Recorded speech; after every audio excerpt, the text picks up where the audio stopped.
सोने की चिड़िया की प्रेरणादायक कहानी बहुत समय पहले की बात है। एक पीपल के पेड़ के नीचे एक चिड़िया का बच्चा जख्मी हालत में पड़ा था। वहां से एक किसान गुजरा। किसान ने चिड़िया के बच्चे को तड़पते हुए देखा तो उसने उसे उठा लिया और अपने घर ले आया और चिड़िया की बच्चे की मलहम पट्टी की और दाना पानी दिया। 1-2 दिन में चिड़िया का बच्चा एकदम स्वस्थ और ठीक हो गया। किसान के बच्चे दिन भर चिड़िया के बच्चे के साथ खेलते रहते थे। धीरे धीरे चिड़िया का बच्चा बड़ा होने लगा। उसके छोटे छोटे पंख निकल रहे थे। उसके पंखों का रंग सुनहरी था। धीरे धीरे समय बीतता गया। चिड़िया का बच्चा बड़ा हो चुका था और उसके पंख भी बड़े बड़े हो चुके थे। चिड़िया और किसान के बच्चे दिन भर साथ साथ खेलते रहते थे। एक दिन चिड़िया का एक पंख टूटकर गिरा तो किसान के बच्चों ने उसे उठा लिया और अपने पिता को दिखाया। किसान उस सुनहरी पंख को देखकर आश्चर्यचकित हुआ और उस सुनहरी पंख को लेकर सुनार के पास गया। सुनार ने किसान को कहा कि ये पंख असली सोने का है। किसान ने उस सुनहरी पंख को बेचकर खूब सारे रुपए ले लिए। अब किसान का जीवन अच्छा कट रहा था। चिड़िया का प्रत्येक 4-5 दिन में एक पंख टूटकर गिर जाता था और किसान उसे बेचकर खूब सारे रुपए ले आता था। एक दिन किसान बैठा बैठा सोच रहा था। अब किसान के मन में लालच आ चुका था। किसान ने सोचा कि क्यों ना इस चिड़िया के सारे पंख आज ही तोड़ के एक साथ बेच दूं तो खूब सारे रुपए मिलेंगे। किसान ने चिड़िया को पकड़ा और उसके सारे सुनहरी पंख एक साथ तोड़ने लगा। चिड़िया दर्द से चिल्ला रही थी। किसान के बच्चे भी अपने पिता को ऐसा करने से मना कर रहे थे, लेकिन किसान ने अपने बच्चों की बात नहीं मानी और चिड़िया के सारे पंख उखाड़ लिए और चिड़िया को मरी हुई समझकर घर से बाहर फेंक दिया।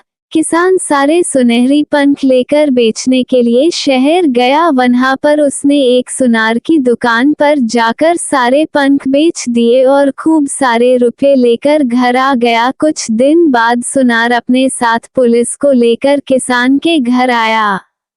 पुलिस ने किसान को पकड़ लिया। सुनार ने किसान पर उसके साथ धोखा करने का आरोप लगाया था। सुनार ने कहा कि किसान ने उसे जो सुनहरी पंख दिए हैं वो सब पीतल के हैं। सुनार ने किसान से कहा कि उसके सारे रुपए लौटा दे, लेकिन किसान ने उन रुपयों को खर्च कर दिया था।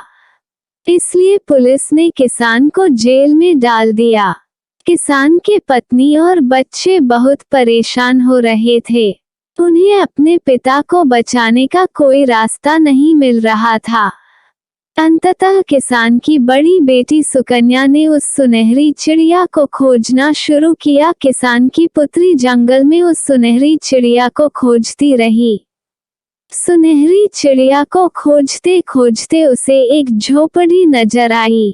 उसने पानी पीने के लिए झोपड़ी में प्रवेश किया। झोपड़ी में एक साधु महात्मा बैठे थे। किसान की पुत्री सुकन्या ने साधु महात्मा से सुनहरी चिड़िया के बारे में पूछा और साधु महात्मा को सारी बात बताई। साधु महात्मा ने सारी कहानी सुनकर सुकन्या को कहा कि जिस सुनहरी चिड़िया की तुम बात कर रही हो वो मेरी चिड़िया है और मेरे पास है।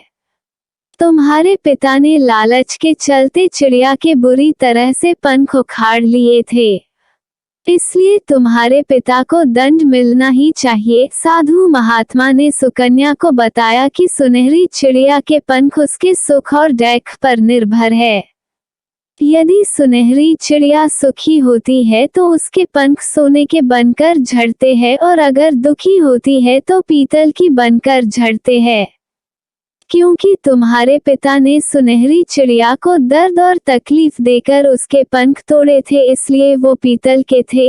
सुकन्या ने साधु महात्मा को कहा कि श्रीमान, मुझे मेरे पिता को बचाने के लिए उस सुनार को सोने के 12 पंख देने होंगे, तभी मेरे पिता कैद से आजाद होंगे। आप कैसे भी करके मेरे पिता को बचाए। और सुकन्या रोने लगी। सुकन्या को दुखी देख साधु महात्मा और सुनहरी चिड़िया को बहुत डैक हो रहा था। सुनहरी चिड़िया को सुकन्या के द्वारा दिया गया प्यार याद आ रहा था, इसलिए सुनहरी चिड़िया ने भी साधु महात्मा से निवेदन किया कि सुकन्या को सोने के 12 पंख दे दीजिए। साधु महात्मा ने एक मटकी में से 12 सोने के पंख निकालकर सुकन्या को दे दिए और सुकन्या ने वो 12 सोने के पंख सुनार को देकर अपने पिता को आजाद करवा लिया।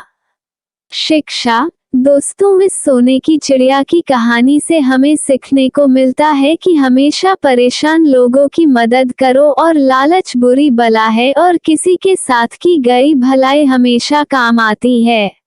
अगर आपको हमारी ये कहानी पसंद आई हो तो प्लीज हमारे चैनल को लाइक और सब्सक्राइब करें।